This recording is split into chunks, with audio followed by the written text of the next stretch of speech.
तो दोस्तों, जैसा कि मैंने आपको पिछले मुकाबले में साफ साफ कहा था कि नीतीश रेड्डी के ऊपर बहुत ही कम लोग फोकस कर रहे हैं और बिल्कुल वैसा ही हुआ। बैटिंग से भी शानदार परफॉर्मेंस दिखाए थे और बॉलिंग से भी 2 विकेट लिए। तो इस मुकाबले में भी हम लोग जानेंगे कि कौन से खिलाड़ी पर आपको फोकस करना है और दोस्तों कौन से खिलाड़ी आप लोग को ग्रैंड लीग में अच्छा खासा रैंक दिलाएंगे।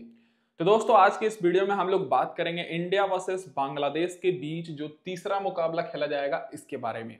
तो इंडिया दोस्तों ये सीरीज जीत चुकी है, ये तो आपको पता ही होगा। लगातार 2 मुकाबले जीतने के बाद तो इंडिया की तरफ से आपको चेंजेस भी देखने को मिलेंगे। बैटिंग में चेंजेस होंगे या बॉलिंग में, वो भी हम लोग डिस्कस करेंगे।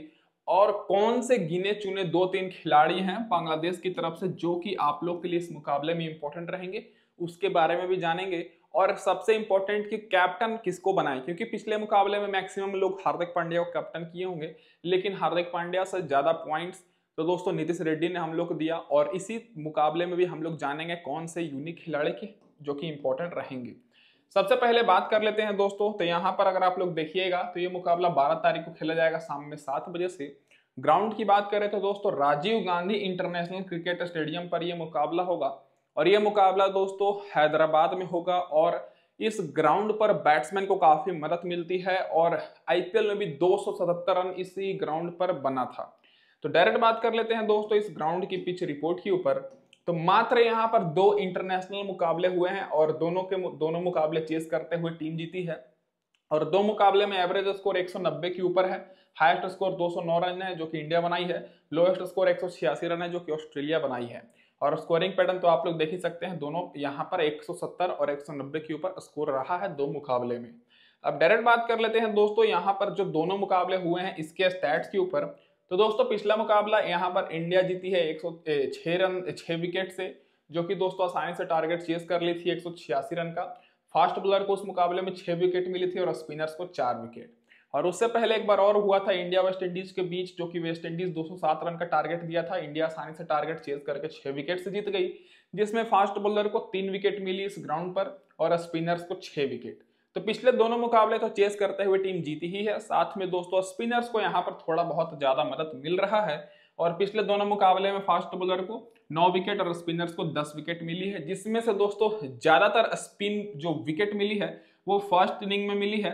फर्स्ट इनिंग में स्पिनर्स को 8 विकेट मिली है और फास्ट बॉलर को मात्र 3 विकेट। सेकेंड इनिंग में फास्ट बॉलर को 6 विकेट और स्पिनर्स को मात्र 2 विकेट। तो इसे देखकर आपको अंदाजा लग रहा होगा कि जो भी टीम पहले बॉलिंग कराएगी उनके आपको स्पिनर्स पर फोकस करना है, जो भी टीम बाद में बॉलिंग कराएगी उसके आपको फास्ट बॉलर पर ज्यादा फोकस करना है। और आपको इस मुकाबले में भी इंडिया को सपोर्ट करते हुए ही ज्यादातर टीम बनानी है। और इंडिया की तरफ से कौन कौन से प्लेयर इस मुकाबले में नहीं खेलेंगे वो भी अभी हम लोग जानेंगे। उससे पहले हेड टू हेड रिकॉर्ड देख लीजिए। तो 15 मुकाबले दोस्तों इंडिया जीती है, केवल 1 मुकाबला बांग्लादेश जीती है। टोटल 16 मुकाबले हुए हैं दोनों टीम्स के बीच T20 में। इंडिया का रिसेंट फॉर्म बहुत बेहतर है, सारे के सारे 5 मुकाबला जीती है। बांग्लादेश का रिसेंट फॉर्म बहुत खराब है, 5 का 5 अपना पिछला T20 मुकाबला हार कर आ रही है। अब डायरेक्ट बात कर लेते हैं जरा टाइम वेस्ट ना करते हुए कि इस मुकाबले में अब इंडिया की क्या रहेगी प्लेइंग 11, क्योंकि दोस्तों दोनों मुकाबला तो इंडिया जीत चुकी है। तो इस मुकाबले में बाकी प्लेयर्स को भी मौका दिया जाएगा। तो टॉप ऑर्डर से तो दोस्तों अभिषेक शर्मा संजू सैमसन ही ओपनिंग करेंगे, क्योंकि अभी तक इनका परफॉर्मेंस दिखा नहीं है। फिर कप्तान सूर्य कुमार यादव भी आएंगे क्योंकि इनका ही परफॉर्मेंस दिखा नहीं है। नीतीश रेड्डी बहुत ही धमाल परफॉर्मेंस दिखाए थे पिछले मुकाबले में और मैंने आपसे साफ साफ कहा था और हमारी एक टीम में भी थे। फिर 5वें नंबर पर हार्दिक पांड्या, रियांक पराग, रिंकू सिंह, वाशिंगटन सुंदर। बॉलिंग में दोस्तों बदलाव हो सकता है क्योंकि बॉलर्स ज्यादातर बेंच पर बैठे हुए हैं। तो वरुण चक्रवर्ती की जगह पर रवि बिश्नोई को मौका मिल सकता है, स्पिन की जगह पर स्पिन गेंदबाज वापसी कर सकते हैं, या फिर वाशिंगटन सुंदर की जगह पर भी रवि बिश्नोई खेल सकते हैं। फिर अर्शदीप सिंह, फिर मयंक यादव की जगह पर हर्षित राणा को मौका मिलेगा। हर्षित राणा का चांस है दोस्तों, चाहे अर्शदीप सिंह चाहे मयंक यादव दोनों में से किसी एक की जगह पर खेलेंगे। और पावर प्ले में अर्शदीप सिंह, नीतीश रेड्डी, हार्दिक पांड्या बॉलिंग कराएंगे और आखिरी ओवर में अर्शदीप सिंह और मयंक यादव। अब डायरेक्ट बात कर लेते हैं दोस्तों यहाँ पर इन सारे खिलाड़ियों के रिसेंट परफॉर्मेंस के ऊपर। तो रिसेंट परफॉर्मेंस देखिएगा तो सबसे पहले ओपनर्स की बात करें तो अभिषेक शर्मा, संजू सैमसन। शुरू से ही मैं बोलते आ रहा हूं कि अभिषेक शर्मा ऐसे खिलाड़ी हैं जो कि बहुत ही तेज खेलने की कोशिश करते हैं और उसी के चलते ये आउट भी हो जाते हैं। और पिछले दोनों मुकाबले में बिल्कुल वैसा ही हुआ। 15 रन पर पिछले मुकाबले में आउट हो गए, उससे पहले 16 रन पर। रिसेंट में भी देखिएगा इनका तो मात्र 14 रन, फिर 10 रन और एक मुकाबले में 100 रन की पारी खेले थे, जो कि बहुत पहले। सारे मुकाबले में बॉलिंग इनको लगभग मिली है, पिछले मुकाबले में भी इनको 1 विकेट मिली थी। तो एज अ ये मेन बॉलर तो नहीं है, पार्ट टाइम बॉलर ही है, तो एज अ आप लोग इनको बैट्समैन ही रखिएगा। हो सके इस मुकाबले में परफॉर्मेंस कर जाएं। पिछले दोनों मुकाबले में तो स्टार्ट थोड़ा बहुत इनको मिला था, लेकिन पारी को लंबी नहीं करने पाए। तो आप लोग अभिषेक शर्मा को ले रहे हैं तो दोस्तों मेगा ग्रैंड लीग में आप लोग कप्तान वाइस कप्तान जरूर बनेगा, क्योंकि जब भी चलते हैं 80-90 रन से नीचे नहीं बनाते हैं। संजू सैमसन का भी वही हालत है दोस्तों, बहुत ही खराब परफॉर्मेंस है। पिछले मुकाबले में 10 रन, उससे पहले 29 रन। रिसेंट में लगातार 2 मुकाबले में 0-0 का रन बनाए थे। केवल एक मुकाबले में 58 रन की पारी खेले, बाकी उससे भी पहले 17-18 पे ही फ्लॉप चल रहे हैं। तो संजू सैमसन भी उतने अच्छे फॉर्म में फिलहाल तो नहीं है। तो टॉप ऑर्डर से आप लोग दोनों को रखिएगा, क्योंकि बांग्लादेश का परफॉर्मेंस तो वैसे भी डाउन है और कोई आपको बांग्लादेश की तरफ से बैट्समैन दिखेंगे नहीं। तो ये दोनों बैट्समैन तो बेस्ट और सेफ ऑप्शन रहेंगे ही। साथ में कप्तान के लिए अभिषेक शर्मा थोड़े इंपॉर्टेंट रहने वाले हैं। सूर्य कुमार यादव सेफ ऑप्शन रहेंगे, तो इनको भी आपको अपनी टीम में रखना है। पिछले मुकाबले में भले ही फ्लॉप हो गए हों, उससे पहले 29 रन की पारी खेले थे। रिसेंट में 58 run, 26 run, 47 run, 53 run, 50 run की भी पारी खेले हैं। तो सूर्य कुमार यादव बहुत अच्छे फॉर्म में है, भले पिछले मुकाबले में फ्लॉप हो गए हैं। अब बात आ जाती है मिडिल ऑर्डर के बैट्समैन। तो मिडिल ऑर्डर में पिछले मुकाबले में हार्दिक पांड्या थोड़े नीचे आए थे बैटिंग करने। रिंकू सिंह, नीतीश रेड्डी को मौका मिला था। हालांकि नीतीश रेड्डी तो पहले से ही टॉप में बैटिंग कर रहे हैं। पहले मुकाबले में 16 रन की पारी खेले थे, नॉट आउट रहे थे। पिछले मुकाबले में 74 रन, 2 विकेट, बहुत ही शानदार इन्होंने परफॉर्मेंस दिखाया था। तो इस मुकाबले में भी नीतीश रेड्डी इंपॉर्टेंट रहने वाले हैं। हार्दिक पांड्या पिछले मुकाबले में बॉलिंग नहीं कराए थे, 32 रन की पारी खेले थे, लेकिन रिसेंट में 39 run 1 wicket, 22 run 2 wicket, 5 run 3 wicket. तो हो सके इस मुकाबले में बॉलिंग कराएं। तो यहाँ पर आपको मैं बता दूं कि जो टॉप के यहाँ पर 5 खिलाड़ी दिख रहे हैं, ये 5 खिलाड़ी आपको अपनी टीम में रखना ही रखना है। अब दोस्तों अगर इंडिया की टीम पिछले मैच की तरह पहले बैटिंग करती है, तब फिर से आपको हाई स्कोरिंग मैच देखने को मिलेगा। उस बेसिस पर आपको नीचे से रिंकू सिंह पर फोकस करना है या फिर रियांक पराग पर, क्योंकि अगर इंडिया की टीम पहले बैटिंग करेगी तो पिछले मैच की तरह ही खुलकर खेलेगी, और खुलकर खेलेगी तो दोस्तों नीचे के बैट्समैन को भी मौका मिलेगा। चेस करते समय तो हो सके 150 के नीचे ही टारगेट रहे और टॉप ऑर्डर के प्लेयर से चेस कर दें।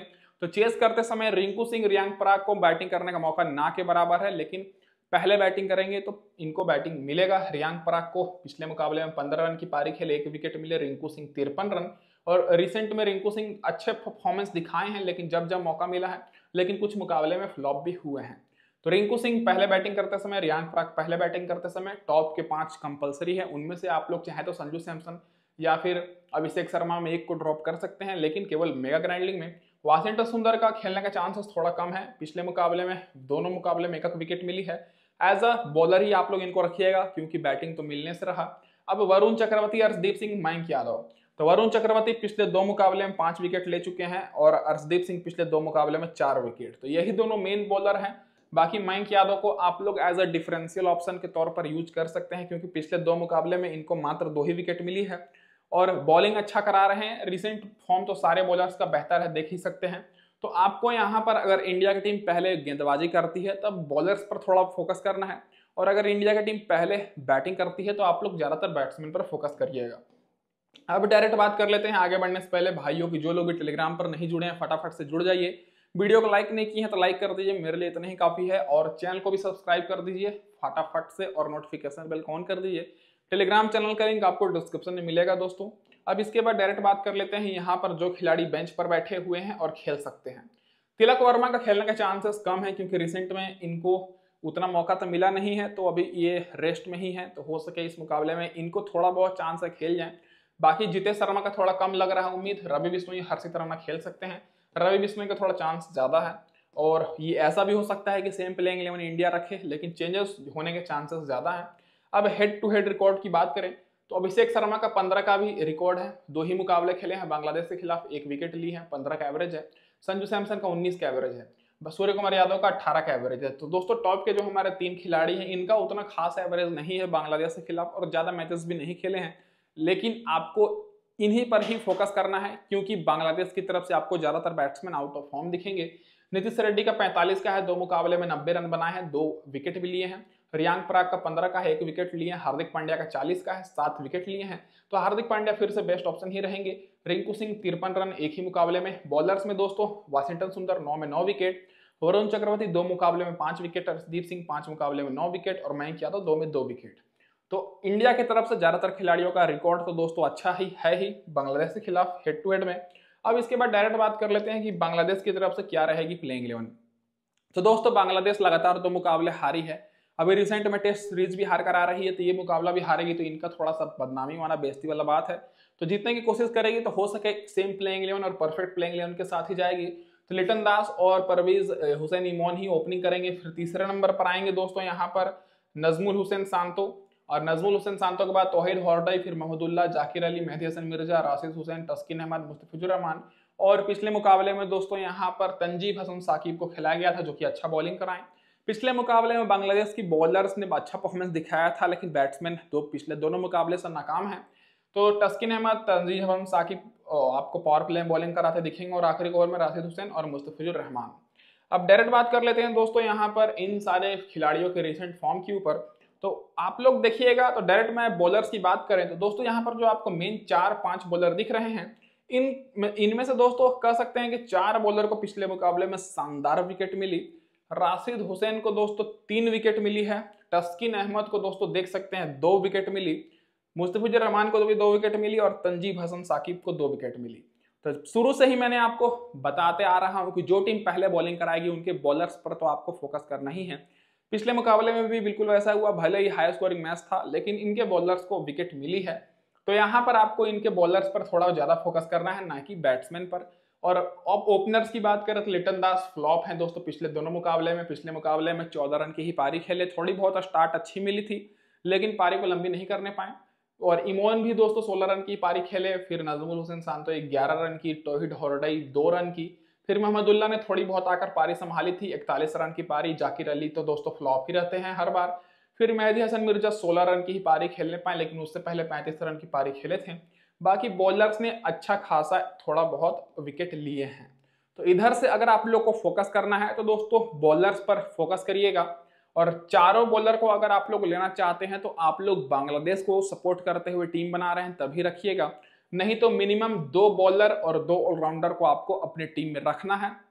बाकी आप लोग टॉप ऑर्डर से नजमुल हुसैन सांतो को रख सकते हैं, क्योंकि पिछले मुकाबले में 11 रन, उससे पहले 27 रन की पारी खेले थे, तो लगभग दोनों मुकाबले में डबल डिजिट में इन्होंने स्कोर किया था, तो थोड़े बहुत सेफ ऑप्शन रहेंगे। बाकी लिटन दास तो दोस्तों फॉर्म में नहीं है, कोई भी खिलाड़ी फॉर्म में नहीं है। एक्सपीरियंस पर बेसिस पर महमूदुल्लाह को रख सकते हैं, नहीं तो आपको नीचे से मेहदी हसन मिर्जा और बाकी बॉलर्स पर ही फोकस करना है टीम बनाते समय। अब डायरेक्ट बात कर लेते हैं दोस्तों यहाँ पर इनके कौन कौन से खिलाड़ी बेंच पर बैठे हैं। तो इनमें से दोस्तों सौरफुल इस्लाम फिर से वापसी कर सकते हैं, नहीं तो दोस्तों बैटिंग सेक्शन से तंजीद हसन को मौका मिल सकता है, क्योंकि इनकी बैटिंग लाइनअप फ्लॉप चल रही है। अब डायरेक्ट बात कर लेते हैं हेड टू हेड रिकॉर्ड के ऊपर। तो दोस्तों बांग्लादेश का जैसा परफॉर्मेंस है वैसा हेड टू हेड रिकॉर्ड भी है, कुछ खास नहीं है। तो परवेज हुसैन इमोन की बात करें जो कि ओपनिंग करेंगे, मात्र 15 का एवरेज है, लिटन दास का 20 का है, 10 मुकाबले खेले हैं, तो लिटन दास पर आप लोग थोड़ा बहुत भरोसा करके मेगा ग्रैंड लीग में रख सकते हैं। नजमुल हुसैन सांतो का 19 का है, तौहीद हॉर्डई का 6 का है, महमूदुल्लाह का 21 का है, जाकिर अली का दोस्तों 11 का है, मेहदी हसन मिर्जा का 26 का है, 1 विकेट लिए हैं, राशिद हुसैन का 3 मुकाबले में 5 विकेट। और बॉलर्स में देखिएगा तो दोस्तों जैसा इंडिया के बॉलर्स का रिकॉर्ड देखिएगा तो ज्यादा विकेट लिए हैं, कम मैच खेले हैं, लेकिन यहाँ पर उल्टा है, ज्यादा मैच खेले हैं, विकेट कम लिए हैं। जैसे मुस्तफिजुर रहमान 12 मुकाबले मात्र 7 विकेट, 6 मुकाबले में 4 विकेट। केवल दोस्तों तंजीद हसन साकिब का अच्छा है, 2 मुकाबले में 4 विकेट।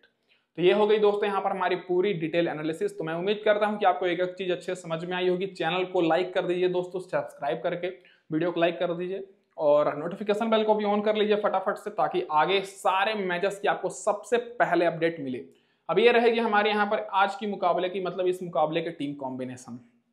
कप्तान यहाँ पर मैं नीतीश रेड्डी को भी कर सकता था, लेकिन अभी नए खिलाड़ी हैं, पिछले मुकाबले में चले हैं, लेकिन हर बार ऐसा नहीं हो चलेंगे। तो कप्तान यहाँ पर मैं हार्दिक पांड्या को कर रहा हूँ, वाइस कप्तान वरुण चक्रवर्ती को। वरुण चक्रवर्ती अगर नहीं खेलेंगे तो अब आप लोग अभिषेक शर्मा, सूर्य कुमार यादव को भी कर सकते हैं, या फिर अर्शदीप सिंह को। 4 खिलाड़ी मैंने लिया बांग्लादेश की तरफ से, नजमुल हुसैन सांतो, आर हुसैन, मेहदी हसन मिर्जा और मुस्तफिजुर रहमान। आप लोग नजमुल हुसैन सांतो की जगह पर तस्किन अहमद को भी रख सकते हैं, या फिर राशिद हुसैन की जगह पर, लेकिन यहाँ पर ये जो तीनों हैं ये बैटिंग भी कर सकते हैं, इसलिए मैंने लिया है। तो बाकी दोस्तों यहाँ पर मैं 3 खिलाड़ी भी रख सकता हूँ बांग्लादेश की तरफ से, अगर इंडिया की टीम टॉस जीत कर, मतलब मान के चलिए पहले बॉलिंग करती है तब। अब बाकी दोस्तों यहाँ पर ओपनर्स की बात करें तो इंडिया की तरफ से मैंने सारे टॉप ऑर्डर के प्लेयर्स को लिया है। सूर्य कुमार यादव, अभिषेक शर्मा, संजू सैमसन, नीतीश रेड्डी और हार्दिक पांड्या। तो टॉप के मैंने 5 खिलाड़ी को रखा है। तो दोस्तों यहाँ पर एक तो बदलाव हो सकते हैं, टेलीग्राम पर मैं आपको अपडेट करूंगा, तो फटाफट से टेलीग्राम चैनल पर ज्वाइन कर लीजिए। नीचे से दोस्तों मैंने यहाँ पर हर्षदीप सिंह, मुस्तफिजुर रहमान, वरुण चक्रवर्ती को लिया है। तो 4 ऑलराउंडर, 3 बैट्समैन, 1 विकेट कीपर और 3 मैंने बॉलर को रखा है। ये होगी दोस्तों यहाँ पर हमारी सेफ टीम इस मुकाबले के लिए। अब दोस्तों अगली टीम की बात कर ले, जो कि हमारी ग्रैंड लीग की टीम रहेगी। तो ग्रैंड लीग में दोस्तों मैं कैप्टन कर रहा हूं यहाँ पर हर्षदीप सिंह को, वाइस कप्तान दोस्तों सूर्य कुमार यादव को। बैटिंग से दोस्तों मैंने यहाँ पर टी हॉर्डी को रखा है, विकेट कीपर से संजू सैमसन। बाकी मैंने 5 ऑलराउंडर को यहाँ पर लिया है। यहाँ पर मैं नीतीश रेड्डी को भी रख रहा हूँ, वाशिंगटन सुंदर, हार्दिक पांड्या, और इधर से मयंक यादव, वरुण चक्रवर्ती और हर्षदीप सिंह। तो पूरी जो टीम है इंडिया को सपोर्ट करते हुए है। 8 प्लेयर मैंने इंडिया की तरफ से लिया है और मात्र 3 प्लेयर यहाँ पर बांग्लादेश की तरफ से। तो ये होगी दोस्तों यहाँ पर हमारी फाइनल, इस मुकाबले की, इस वीडियो के लिए फाइनल टीम। और अगर आप लोग कमेंट करिएगा तो दोस्तों पिछले मैच की तरह मैं स्पेशल ग्रैंड लीग की वीडियो अपलोड करूंगा। उसमें आपको एनालिसिस नहीं मिलेगी, केवल ग्रैंड लीग की वीडियो और ग्रैंड लीग की टीम्स रहेगी। तो दोस्तों इस वीडियो में बस इतना ही। वीडियो देखने के लिए आप सभी का धन्यवाद। फटाफट से वीडियो को लाइक करके चैनल को सब्सक्राइब कर दीजिए। धन्यवाद दोस्तों।